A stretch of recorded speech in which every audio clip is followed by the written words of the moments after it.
2-3 มื้อแหละพี่น้องเดี๋ยวทั้งบ่ตูนสิโทรถามเบิ่งทางอ้ายเพิ่นก่อนผู้ใดทั้งบ่ตูนสั่งไว้แล้วบ่ฮู้ว่าได้แล้วบ่หรือว่าจังใดเห็นเพิ่นคุยกับบ่ตูนก็ว่าประมาณสัก 4-5 มื้ออาทิตย์ประมาณนี้นะเดี๋ยวบ่ตูนสิ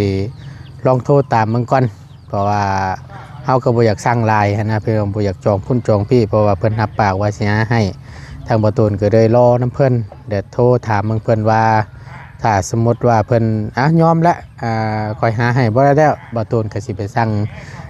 หม่องใหม่ไปสั่งอีกเจ้าใหม่หั้นนะพี่น้องเบิ่งเด้อพี่น้องบ่ตูนสิโทรถามเบิ่งฝนก็ตกพอฝนบาดนี่ติดบ่เด้เนาะฝนตกที่จะว่าปิดโทรศัพท์ประจักษ์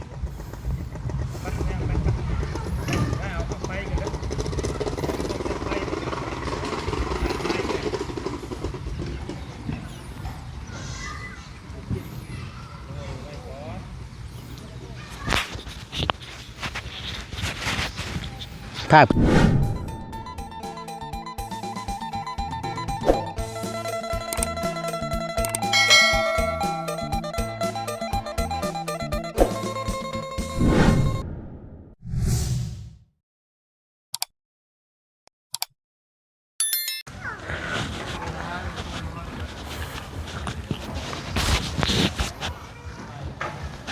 น้องพี่น้อง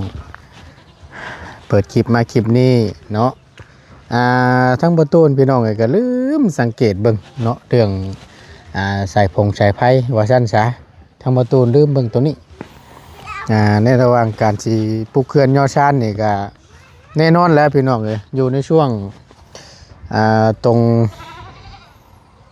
ต่อมะม่วงเนาะต่อมะพร้าวแล้วก็พื้นที่มันสิอยู่ระหว่างนี้พี่น้องตรงนั้นสิเป็นเฮือนเก่าเนาะเฮือนหลังเก่าหั่นยับลง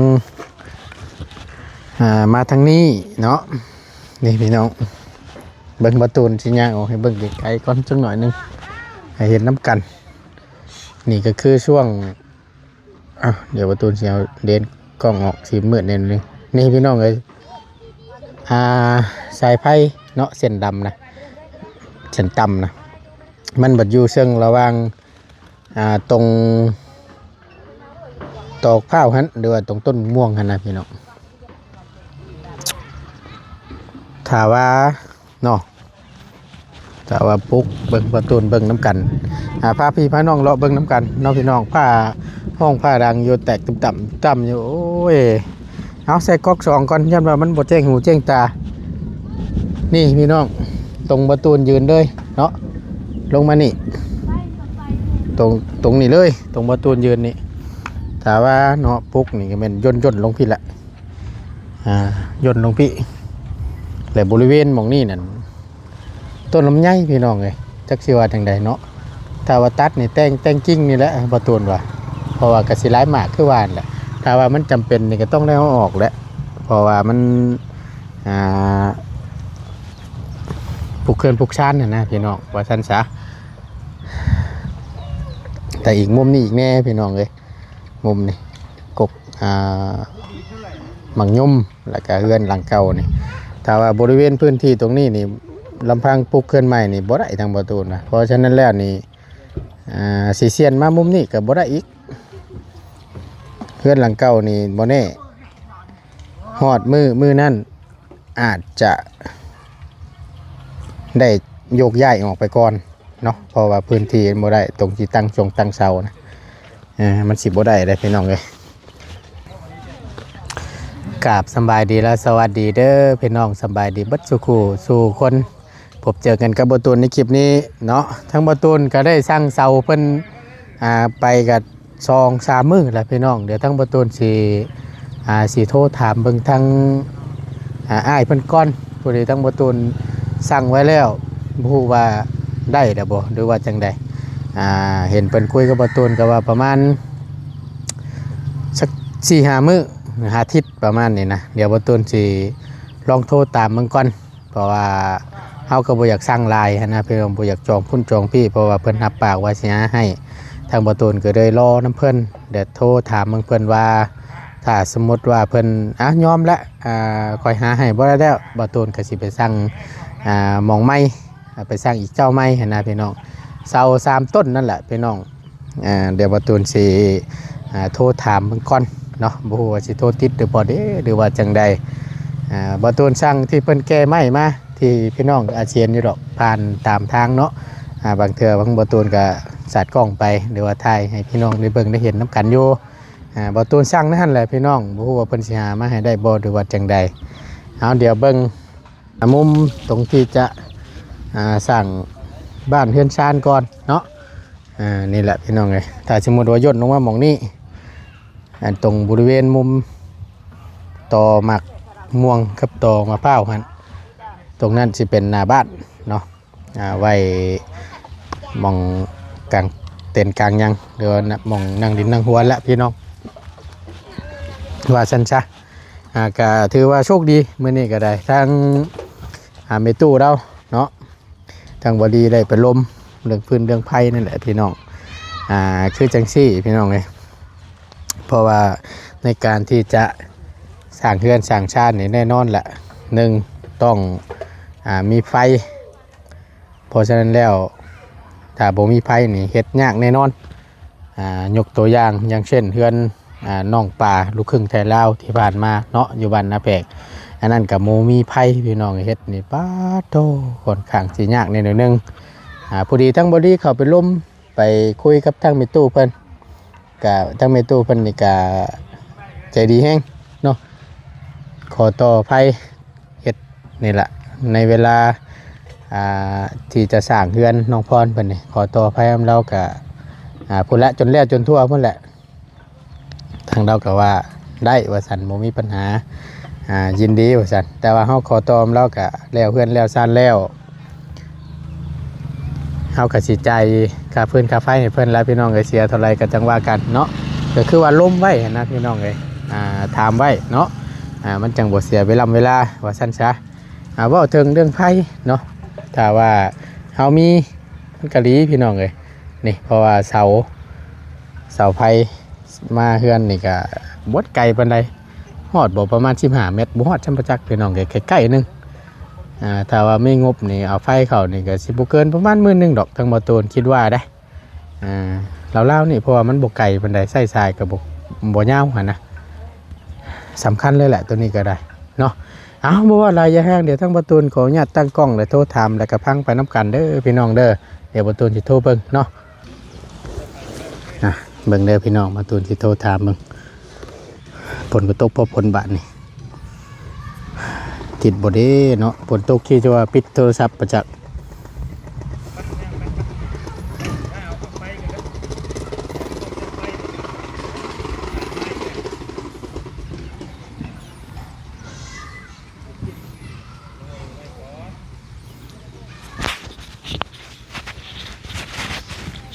ภาพกระสีนมืดเลยพี่น้องเบอร์ที่ท่านโทรหาได้ปิดเครื่อง Sorry the subscriber you dial is power off ขอเดี๋ยวกันบ้านเบอร์ของทานได้ปิดเครื่องว่าซั่นสงสัยผ้าแตกผ้าลังและผ้าห้องนี่ได้พี่น้องเนาะแล้วมันโทรมาอีกครั้งนึงขออภัยเบอร์ที่ท่านโทรหาได้ปิดเครื่อง Sorry the subscriber you dial is power ปิดเครื่องพี่น้องมันขึ้นผ้าขึ้นผลผ้าลงผลตกเนาะเดี๋ยวทั้งประตูสิลองโทรถามเบิ่งหลังจากที่เพิ่นเปิดเครื่องเปิดยังเนาะโทรตอนนี้บ่ติดพี่น้องจะเสียจังได๋เด้บ้านนี้ประตูอยากฮู้ว่าสิได้บ่หรือบ่ได้ก็ยังให้แจ้งนะพี่น้องเพราะว่ามันจังบ่เสียเวลาเนาะเพราะว่าถ้าว่าบ่ได้นี้เราก็สิได้โทรสั่งหม่องใหม่นะสิได้จองหม่องใหม่อันหม่องที่อ้ายเพิ่นมาสั่งอันมาส่งใหม่นั่นก็ทางบ่ตูนว่าสิถามอยู่น่าสิมีอยู่ตามเบิ่งแต่ทางบ่ตูนได้สั่งทั้งนี้ก่อนแล้วก็เลยสิท่าก่อนนะพี่น้องสิท่าเบิ่งก่อนว่าเพิ่นได้บ่ถ้าบ่ได้บ่ตูนสิสั่งน้ำผู้ทั้งอ้ายเพิ่นมาส่งใหม่ส่งตอกนี่แหละ ถ้าว่าเพิ่นมีมาหาได้ก็แม่นอยากให้เพิ่นเอามานั่นแหละพี่น้องเอ้ยเซาแต่ว่าเฮาก็บ่ฮู้ว่าโตเจ้าที่ให้เพิ่นมาสั่งมาส่งไม้นี่บ่ฮู้ว่าเพิ่นสิคิดอ่าเสาเท่าไรนะพี่น้องเนาะบ่ฮู้ว่าเพิ่นสิคิดต้นเท่าไรเฮาก็ยังบ่จักแต่ว่าณตอนนี้เฮาฟังเบิ่งทางนี้ก่อนโทรหาก็บ่ติดซับเนาะเอาจังไดก็พี่น้องเพิ่นได้ผู้ใดคนเพิ่นก็เสียอยู่พี่น้องโอ้ยระวังเฮือนน้องพรกับเพื่อนน้องเดิมว่าซั่นหรือว่าเฮือนโมเมนต์เพื่อนน้องเดิมพี่น้องเว้าขอโทษขออภัยหลายเพื่อนน้องชาลีเนาะอยู่คนละ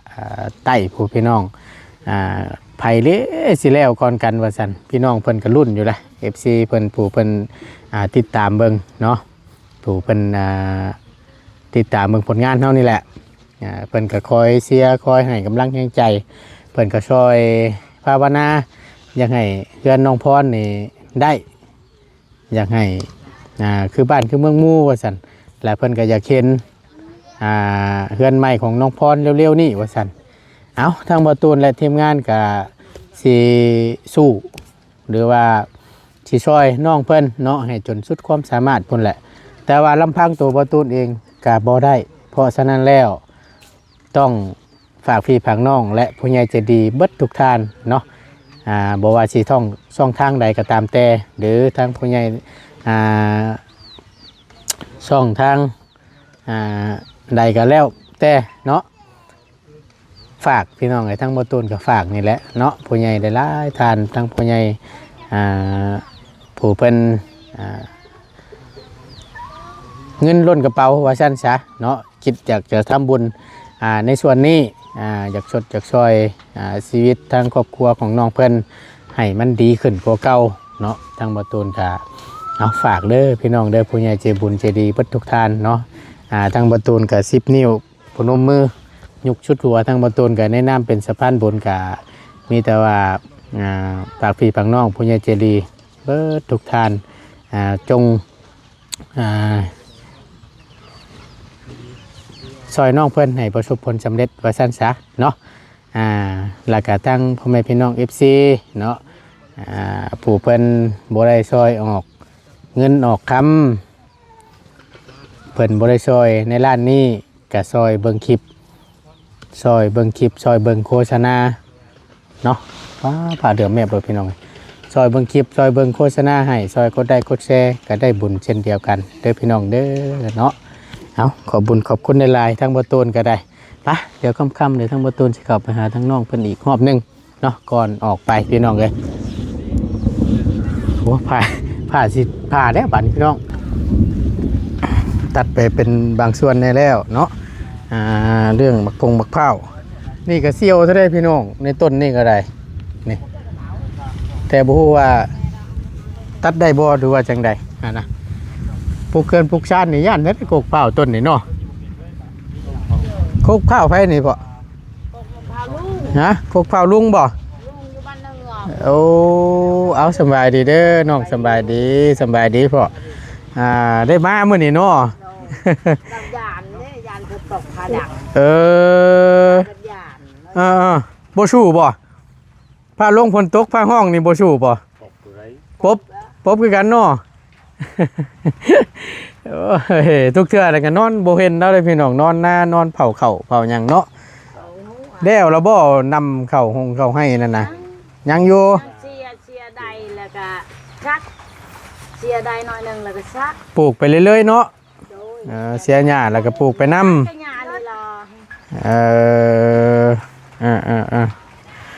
นี่แหละตั้งเฮากับปรึกษาหารือกันอยู่กับคุยกันเว้าเรื่อง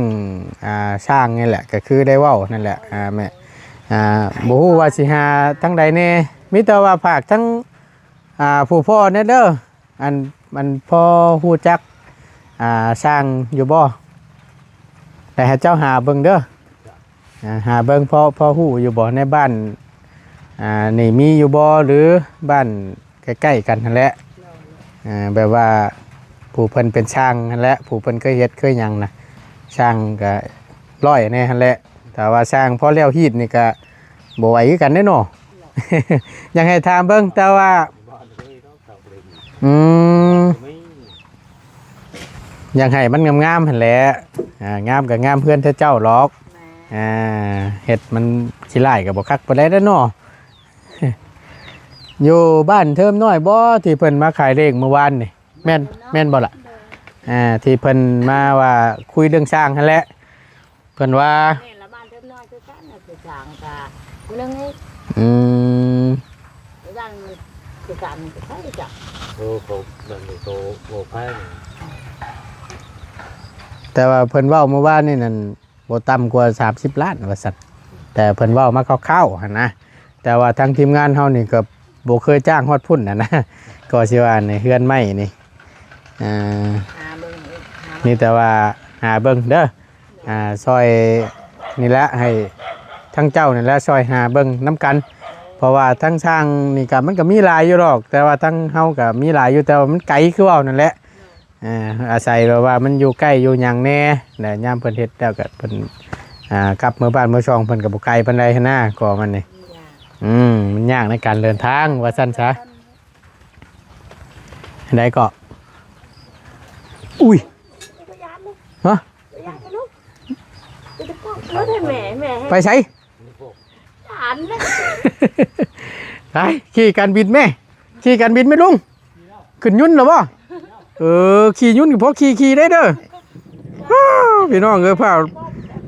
สิผ้าหัวละบาทนี่ โอ้ยให้มันลืมมันแห้งกันเลยล่ะ เบิ่งขี่การบินก่อนเสร็จบาทนี่เอาขี่ยุ่นก่อนเด้อพี่น้องเด้อ แห้งก็เอาแต่เอาเจ็บยาหลวง อันนี้1ข้าวว่านี่น้อง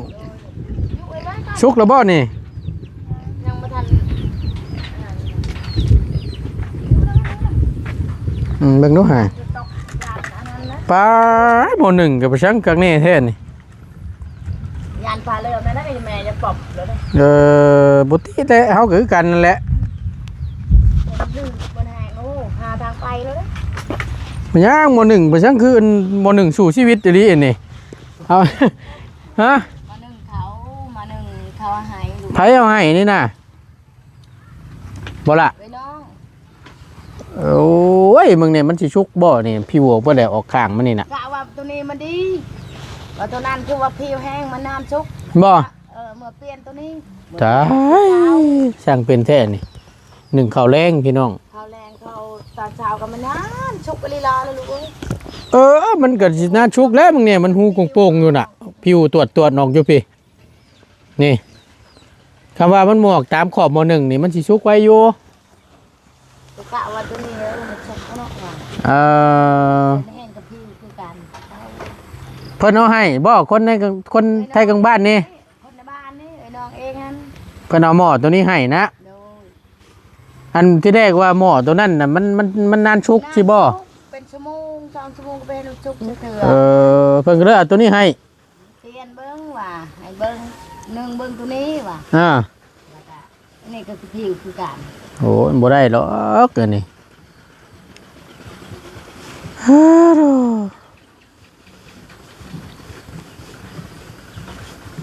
ชุดแล้วข้างในอะลี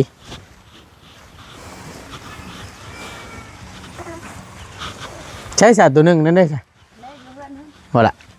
มัน ตึ๊ด อยู่เทั้งตัวนั้นน่ะมันหนาบ่หรือว่าแนี่ใด ก็มันผิวคือกัน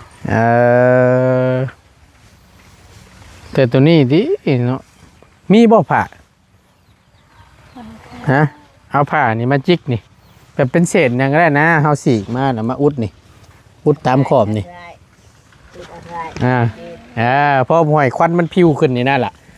อุดตามนี่นะให้มันควันมัน กี่ก็ว่าไม่นอนอะไรนี้ตัวนั้นเนาะ ถึงเจ้าชิยิกลงก็คือเก่าเพราะว่าปากหมหนึ่งมัน ยาม เฮ็ดได้มันเข้ารูลงหันน่ะบ่ได้กินยามได้น่ะ กระเตี้ยวมวยขาดนั่นน่ะพอแห้งแล้ว พอตัวพอแล้วแป๊บหนึงเด้อ โดยลงโดย เจ้าตัดสินบ่จักเดียว เอาอันว่าอันเพราะอันเขาถามในอันอยู่ในบ้านเป็นเรื่องเฉาอะนะเพิ่นพอมีมาอยู่ปะเพราะว่าเขาโทรถามเพิ่นเมื่อกี้นี่บ่ติดเขาสั่งแล้วเสาอะนะ3 ต้น แต่โทรถามเมื่อก่อนนะว่ายังบ่ทันได้ว่าซั่น บ่มีใหม่ยันบ่มีใหม่ อืม ผมไม่มีต้องแถวห้องผมไม่ม้อย ทางอื่นได้ซะ แถวอื่นกับบ้านนะบ่คือเก่า เอาแล้วมาถามเบิ่งให้เฮานี่เด้อถามเบิ่งนี่อ่ะโอเคพี่น้องโอ้ยเนาะ เฉลยไว้เนาะประตู แม่นลุง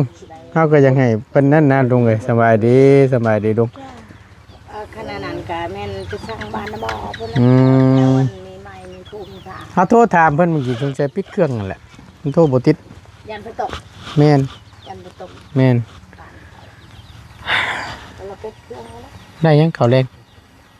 พี่น้องไม่ได้แต่คือว่าเป็นได้ บ่ได้ยัง เมื่อวาน ได้เบิ่นอะไรปิ้งไก่น่ะ ปิ้งไก่บะยาว ปิ้งไก่บ่ยาวเอาเดี๋ยวให้สิเอามีว่าพอได้ต้มให้ลวกมามาเอาไม้พี่มาโอเคพี่น้องเอ้ยเดี๋ยวเอาอันมีให้ทั้งน้องเพิ่นก่อนเนาะอึ๊บมาพี่น้องมาเอามีให้พอได้ลวกกินนั่นแหละเดี๋ยวโอเคเอาล่ะพอได้กินได้พอได้กินได้ยำโอเคไปบ้านนี้ทั้งง่ายสิได้กลับก่อนนะบ้านนี้เด้อไว้มื้อหน้ามื้อในพุ่นแหละเดี๋ยวเขามาเยี่ยมยามใหม่เด้ออยู่ดีมีแห้งหลายเลยเดี๋ยวอ้ายสิโทรถามมึงก่อนเรื่องเสาแหละสิตามให้พยายามให้มันไวที่สุดอยากให้มาครบแล้วก็เพื่อว่ามีค่าส่งค่าสร้างมาแล้วก็แม่นเครื่องยังครบไปแล้วก็แม่นหามื้อหาวันแล้วก็ย่อและพี่น้องเพิ่นก็อยากให้ไล่ไว้ก่อนเข้าพรรษาเด้อว่าซั่นนะ ไปบัดนี้อยู่ดีมีแฮงสบายดีล่ะสบายดีถูกทั้งคนก็จักจะติงว่าซั่นเนาะตั้งผู้ใหญ่ตั้งบ่ยาวซื้อมาให้ทั้งน้องเพิ่นโอ้ยรอดบ่ได้บาด โอเคพี่น้องเอ้ยไปเพื่อเป็นการบ่เสียเวลาทั้งประตูที่จะได้ขอล่ำลาและขอจบคลิปลงไว้เพียงซ้ำนี้ก่อนเด้อพี่น้องเด้อเนาะเรื่องกินทรงกินเซานี่ก็ถือว่ามาครบเป็นที่เรียบร้อย2 4 6 8 10 12เซาเนาะถือว่าครบตามที่เฮาต้องการเนาะไปขอบคุณหลายๆอยู่ดีมีแห้งพบเจอกันคลิปหน้าเด้อพี่น้องเด้อสำบายดี